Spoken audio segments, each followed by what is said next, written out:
way. Again, that's clearly dependent on if they did the job right, if they were dependable, if they were faithful, if they led the people correctly. If they lead people lording over the flock, and if they lead the people into false doctrine, then clearly the chief shepherd, when he appears, is not going to give them a crown of glory.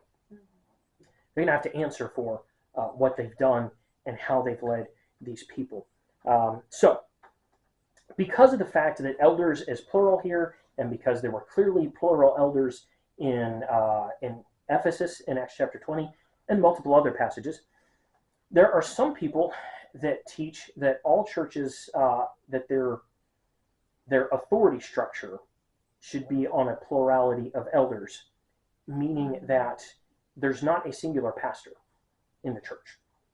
That each church ought to have basically a board of elders that rule co-equally in the church.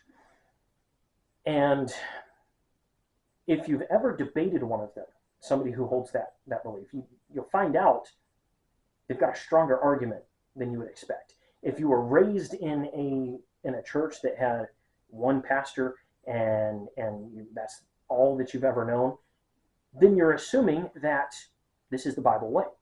This is just how it ought to be done. And you might assume that the Bible at some point just comes out and says that. If you get into a debate with somebody who is part of a church with a board of elders or multiple elders, you might be surprised when you get into that debate how much scripture they have. They're wrong. I'll just go ahead and say that. I don't want to make it seem like I'm implying that they're correct. They are incorrect. But their argument is stronger than a lot of people would think, because they just assume, well, the Bible probably just comes out and tells us that there ought to be one pastor. And then there's always just logic. You can logically argue that anything with multiple heads is a monster, that it just doesn't work very well for someone to not be in charge. Even if you do have a board, you've got to have somebody who's in charge of the board. But logic is not scripture. I agree that logic shows us a church needs a singular pastor. I do agree that logic shows that. But logic is not scripture. And we ought to, if we're Baptists, then we ought to be basing off of scripture. And the logic and scripture ought not to contradict each other.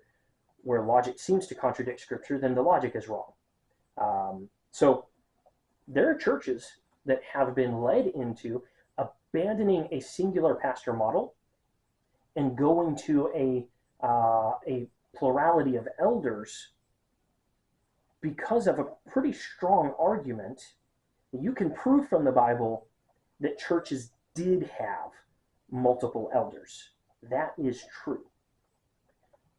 But where does the Bible say that you just have one bishop? Well, it never just comes out and says it as a direct statement. So there's a couple of arguments that are used.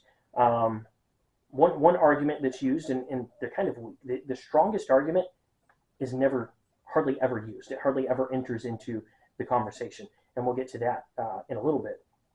But the most common arguments, the first one, normally if somebody who believes in a singular pastor model is kind of pressed into a debate on the subject, usually their first line of defense is going to be, well, what about James? James was the pastor of Jerusalem. That is true, but where does the Bible say that? The Bible never comes out and says James was the pastor at Jerusalem. History tells us that James was the pastor at Jerusalem. And in Acts chapter 15, we see James acting like a pastor, but it doesn't say he was the pastor. So let's go to Acts chapter 15.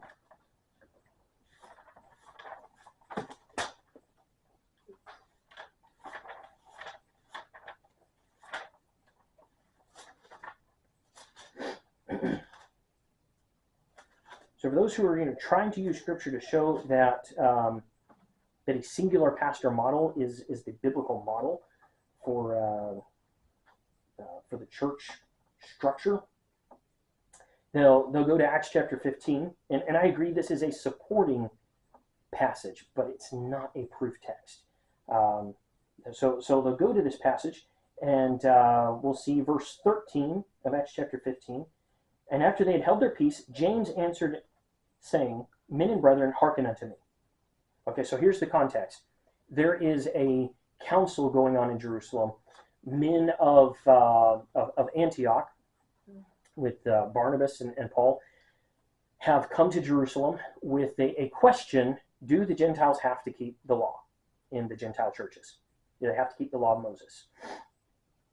And so they're debating it, and they decide, let's go back to Jerusalem and ask that question there, and have a conference and settle this question for us. So in this conference, Barnabas speaks and Paul speaks, and then others get up and they make their case that the Gentiles ought to have to keep the law. Then Peter gets up and makes a point about why the Gentiles should not have to keep the law.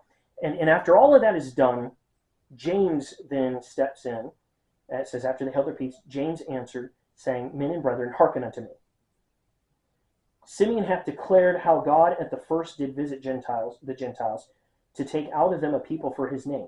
And to this agree the words of the prophets, as it is written, After this I will return and will build again the tabernacle of David, which is fallen down, and I will build again the ruins thereof, and I will set it up, that the residue of men might seek after the Lord, and all the Gentiles upon whom my name is called, saith the Lord, who doeth all these things. Known unto God are all his works from the beginning of the world. Verse 19 here is the key one. Wherefore my sentence is that we trouble not them which from among the Gentiles are turned to God.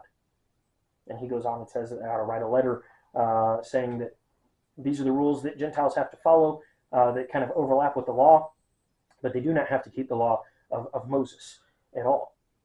So you can go to that and you'd be like, okay, there's James being the pastor. He took charge. And he says, my sentence, that was kind of like he's ruling as the judge here and making this decision. And that supports the evidence of history that James is the pastor of the church there. We do know that from history. But as far as biblically, what is actually stated here, nowhere in this passage does it actually say James is the pastor. All this proves, as far as proof, is that James took charge of this multi-church conference. There's more than one church represented in this conference. That's all it proves. So if you believed a plurality of elders, and you've got a dozen other passages that have been shown you to back up a plurality of elders in the church, and somebody brings you Acts chapter 15, it's not going to be enough to move you. And really, it shouldn't be. It's not proof. It's evidence. And there is a difference. We need to understand this in our Bible study. There's a distinction in proof and evidence. Evidence leans you a certain direction. You get a big enough pile of evidence all pointing in the same direction, it may reach the burden of proof.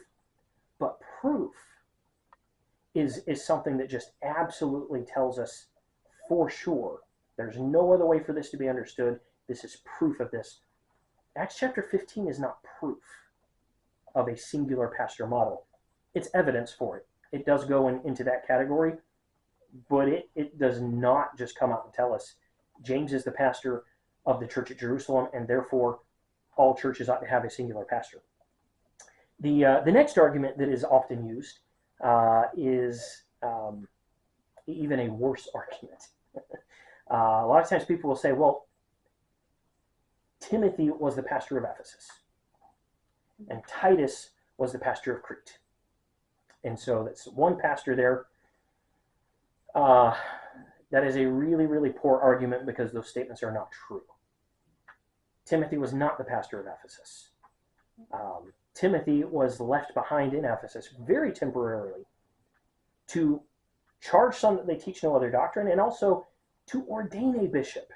He's not the bishop of Ephesus, but he was left there to ordain a bishop and to ordain some deacons there, straighten out their doctrine, charge them that their doctrine be straight, and then to continue traveling with Paul. The events of 1 Timothy take place during the first couple verses of Acts 20, where Paul leaves and goes into Macedonia. He leaves Timothy behind, and 1 Timothy starts off with telling us, when I left thee in Ephesus to